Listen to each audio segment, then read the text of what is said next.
Intimidación en el campus. Según los secularistas radicales, la expresión no aprobada debe ser silenciada, incluso con violencia si es necesario. En marzo del 2017, una multitud en Middlebury College, en Vermont, se negó a permitir que el científico social Charles Murray hablara. Los estudiantes que protestaban gritaban, golpeaban las paredes e incluso activaron alarmas contra incendio. Agredieron a una profesora causándole una conmoción cerebral y Murray estuvo muy cerca de ser golpeado. Su investigación llegó a ciertas conclusiones sobre la raza, el sistema de bienestar y la experiencia estadounidense que no cumplían con los criterios de la Guardia del Pensamiento. Dichos criterios giran en torno a la imposición de la conformidad ideológica y la supresión de cualquier pensamiento disidente de la izquierda. No he leído los escritos de Murray, así que no es mi intención defender su punto de vista. Mi único punto es que se le debería haber permitido compartir su investigación, especialmente porque fue invitado por un grupo de estudiantes para hacerlo. ¿Por qué no estar al menos dispuestos a debatir sus puntos de vista? Por si acaso piensas que el evento de Middlebury fue un caso aislado de violencia contra la libertad de expresión, 177 profesores de los Estados Unidos firmaron una carta abierta culpando al Middlebury College, no a los estudiantes, por el caos. La presencia de Murray fue una amenaza para los estudiantes y la protesta fue descrita como resistencia activa contra el racismo, sexismo, clasismo, homofobia, transfobia, capacitismo, etnocentrismo, xenofobia y todas las demás formas de discriminación injusta. Mi opinión es que si no están de acuerdo con Murray, ¿por qué no dejar que él mismo exponga sus argumentos y luego refutar sus argumentos con investigaciones alternativas? Aquellos que objetaron que lo tenía que decir, aquellos que objetaron lo que tenía que decir podrían haber optado por mantenerse alejados e incluso advertir a otros sobre sus mismos puntos de vista. O aún mejor, podrían haber invitado a otro orador para responder a su presentación, pero no. El discurso de Murray tuvo que ser silenciado con violencia.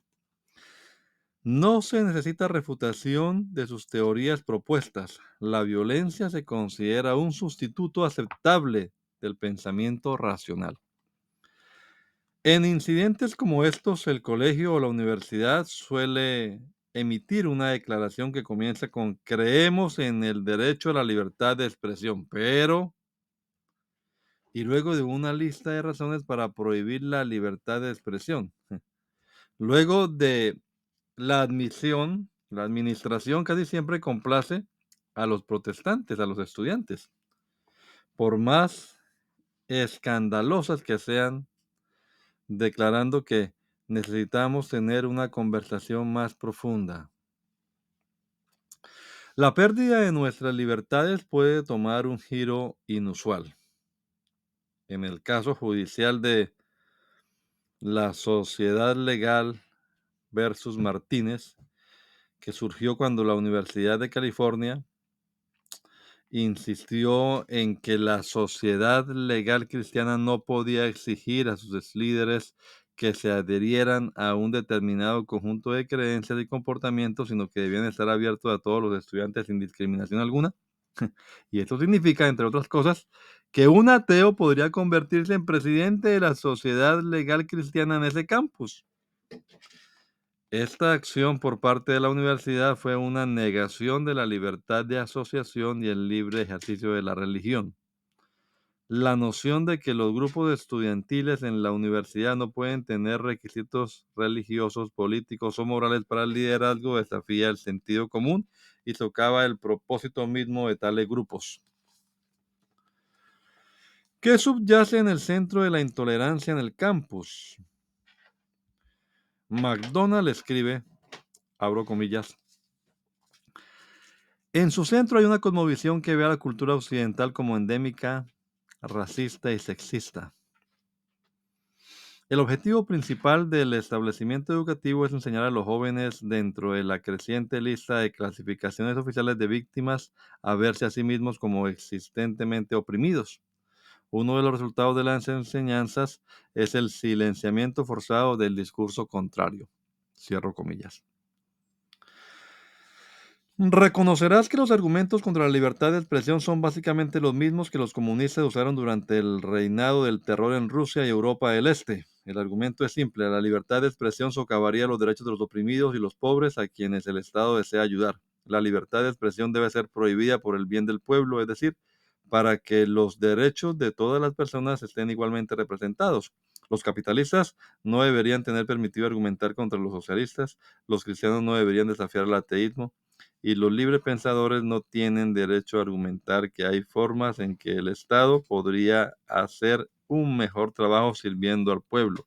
La libertad de expresión perturbaría la visión comunista de llevar igualdad a todos los grupos y perturbaría la unidad del cuerpo político. Por favor, escúchenme cuando digo que los estudiantes deberían ser enseñados a ser respetuosos con diferentes razas y diferentes puntos de vista sobre raza, sexualidad, filiaciones políticas, religiosas, etc. La libertad de expresión no debería significar que podemos insultar a las personas, menospreciarlas o usar obscenidades, pero tampoco deberíamos consentir a las personas hasta el punto de que sus egos sean tan frágiles que un punto de vista alternativo, incluso si se presenta de manera legítima y cuidadosa, no deba ser escuchado de manera justa e imparcial. Con demasiada frecuencia, el avergonzar y culpar ha reemplazado al escuchar y el razonar. Los efectos de la intolerancia.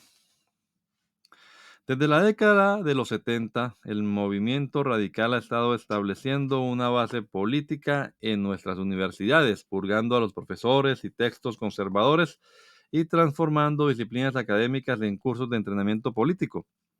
Estos programas de adoctrinamiento de izquierda fueron descritos en el capítulo anterior con estudios de opresión, estudios de justicia social, estudios feministas, estudios sobre la blancura y similares. Raramente estoy de acuerdo con Sullivan, un activista de principios liberales muy prominente y que recientemente sintió la necesidad de sonar una alarma al respecto.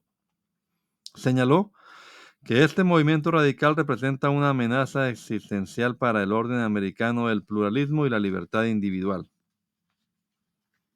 Cito: cuando las universidades de élite desplazan por completo su visión del mundo lejos de la educación liberal como la hemos conocido durante mucho tiempo hacia los imperativos de un movimiento de justicia social, entre comillas, basado en la identidad, la cultura más amplia, corre el peligro de alejarse de la democracia liberal también. Si las élites creen que la verdad fundamental de nuestra sociedad es un sistema de estructuras de poder interconectadas y opresivas basadas en características inmutables como la raza, el sexo o la orientación sexual, entonces más temprano que tarde esto se reflejará en nuestra cultura en general. Lo que más importa a la mayoría en las universidades, tu pertenencia a un grupo que está incrustado en una jerarquía de opresión, pronto será lo que más importe en la sociedad en su conjunto. Jerarquía de opresión es una nueva estructura social donde ciertos grupos se clasifican como sistemáticamente desfavorecidos y oprimidos en comparación con otros, basándose en factores como raza, género, estatus socioeconómico u otras características. Y estar incrustado socioeconómicamente En esta jerarquía significa que el grupo forma parte inherente de este sistema de desigualdad.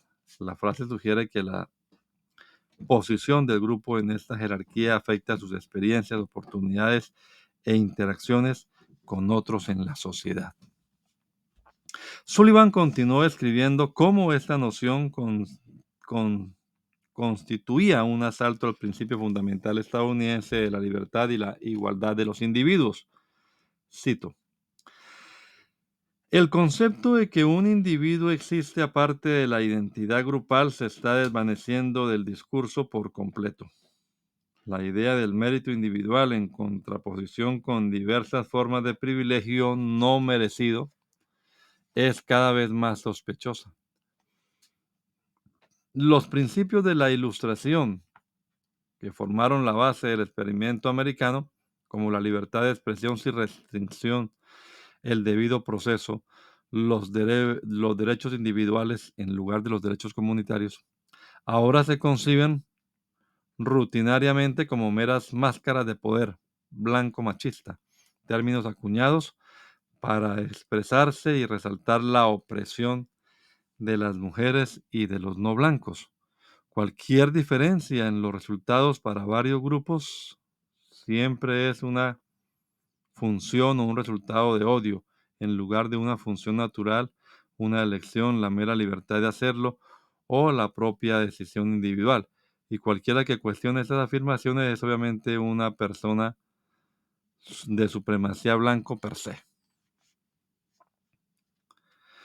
Es realmente extraño que en este siglo tengamos que defender realmente la libertad de expresión, un derecho que se ha ganado con tanto sacrificio, incluso hasta el punto de un gran derramamiento de sangre.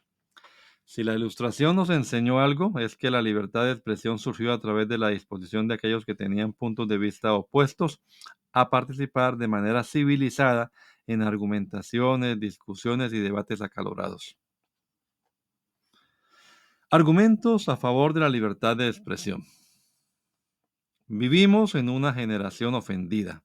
Se nos dice que el derecho de todos a la libertad de expresión debe ser limitado para no ofender a nadie. Se debe silenciar el discurso ofensivo, no importa cuán educada o razonablemente se presente. El Islam lleva esto a un extremo y reprime la libertad de expresión donde quiera que prevalezca. Desde el 2008, la Organización de Países Islámicos ha querido aprobar una legislación a través de las Naciones Unidas que convertiría en un delito toda crítica al Islam. Las llamadas leyes de blasfemia en muchos países musulmanes criminalizan todas las críticas al Islam, a menudo tratando dichas críticas como delito capital. Incluso ser un cristiano silencioso es blasfemo, porque los cristianos creen en la deidad de Jesucristo, por ejemplo, y ninguna religión en el mundo es tan represiva como el Islam. Lamentablemente, incluso en las naciones occidentales, ser crítico con el Islam es políticamente incorrecto y condenable. Nadie conoce más sobre la intolerancia del Islam que Salman Rushdie, novelista que fue propuesto bajo una fatwa, es decir, una sentencia de muerte musulmana. Su crimen: escribir sobre lo que se llaman ahora los versos satánicos, que se encuentran en el Corán. 10 años después de que se anunciara la fatwa, la condena a muerte, fue levantada. Pero hasta el día de hoy, Rushdie aparece en público con una fuerte escolta. La defensa de la libertad de expresión de Rushdie es clásica. Él argumenta acertadamente que la libertad de expresión significa el derecho a ofender a otros. Cito: la idea de que se puede construir algún tipo de sociedad libre en la que las personas nunca se sientan ofendidas o insultadas es absurda. Cierro comillas. Pero continúa diciendo Cito, una decisión fundamental debe tomarse. ¿Queremos vivir en una sociedad libre o no? La democracia no es una suave y tranquila tarde de té donde la gente se sienta a tener conversaciones educadas. En las democracias la gente se puede enojar entre sí, argumentar vehementemente en contra de las posiciones de los demás, sin ningún problema. Observe la claridad de su pensamiento. Las personas tienen el derecho fundamental de llevar un argumento al punto en que alguien se sienta ofendido por lo que dicen. No es ninguna magia apoyar la libertad de expresión de alguien con quien estás de acuerdo o cuya opinión te es indiferente. La defensa de la libertad de expresión comienza en el momento en que las personas dicen algo que no soportas. Si no puedes defender su derecho a decirlo, entonces no crees en la libertad de expresión. Solo crees en la libertad de expresión siempre y cuando no te moleste. Esta declaración debería estar escrita en el pasillo de entrada de cada universidad y colegio. No crees en la libertad de expresión a menos que otorgues a los demás el derecho a ofenderte con lo que dicen. Los argumentos en favor de la libertad de expresión se remontan a los tiempos de la Reforma, cuando Martín Lutero se opuso a unos 1000 años de control eclesiástico y afirmó su derecho a discrepar con el Papa y con los concilios. La doctrina bíblica del sacerdocio de los creyentes abrió la puerta a la libertad de conciencia y de expresión. Estas ideas fueron popularizadas por la Ilustración. Hombres como John Locke argumentaron que la razón es esencial para conocer la realidad y es parte de lo que somos como individuos. La libertad para pensar, interactuar, criticar, discutir temas es esencial para el bienestar común. Y cuando consideras estos estudios que están especialmente destinados a promover el conocimiento, la, los estudios científicos, filosóficos, religiosos, la libertad de expresión es esencial. La libertad de expresión es la base de todas nuestras demás libertades. George Orwell, a quien todos deberíamos estar leyendo, lo expresó mejor. Cito, si la libertad significa algo, realmente significa el derecho a decir a la gente lo que no quieren escuchar. Eso merece ser repetido. Si la libertad significa algo en absoluto, significa el derecho a decir a la gente lo que la gente no quiere escuchar. Claramente la izquierda radical desprecia la libertad.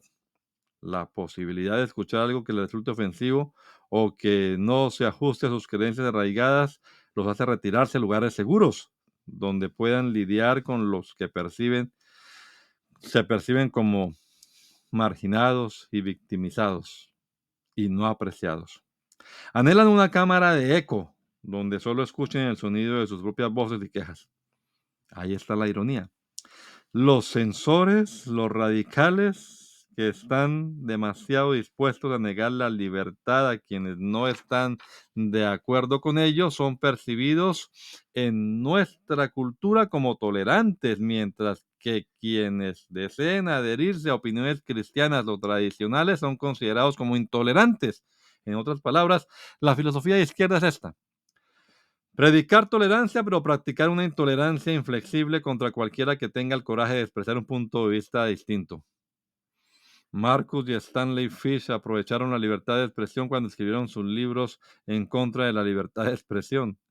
La misma libertad que disfrutaban se ganó a un alto costo.